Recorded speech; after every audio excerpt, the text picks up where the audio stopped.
Hepatitis બી ની vaccine છે sir, એના 3 ડોઝિસ લેવાના આવે છે અને એક ડોઝની કિંમત ડિપેન્ડિંગ અપોન કઈ કંપની કઈ બ્રાન્ડ 100 રૂપિયાથી સર 200 કે 300 રૂપિયા સુધીમાં મેક્સિમમ એક ડોઝની કોસ્ટ થતી હોય છે, એના 3 લેવાના હોય છે. અને બાળકોમાં ગવર્નમેન્ટ યુનિવર્સિટી ઇમ્યુનાઇઝેશન પ્રોગ્રામમાં પીડિયાટ્રિકમાં તો ગવર્નમેન્ટ બિલકુલ ફ્રી આપે છે. આનો મૃત્યુદર કેટલો છે? શું કેટલો છે સર? હિપેટાઇટિસથી મૃત્યુદર કેટલો છે? Death rate, mortality rate. સામાન્ય રીતે જોઈએ તો એ લીવર સિરોસિસ નો જે ડેથ રેટ હોય એ પ્રમાણે હોય છે.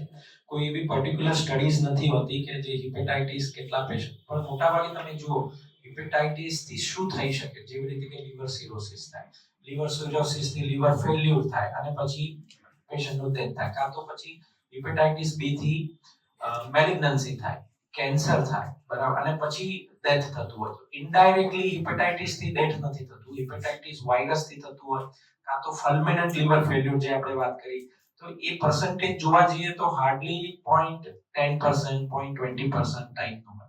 પણ તમે પર્ટિક્યુલરલી કોઈ વાયરસથી એને ડેથ ના કરી શકો, પણ વાયરસના કારણે થતા લીવર ફેલ્યુર, વાયરસના કારણે થતા લીવર કેન્સર, એના વાયરસને થતા ફુલમિનન્ટ હિપેટાઇટિસ, તો એ બધા 0.1, 0.2% માં હોય છે.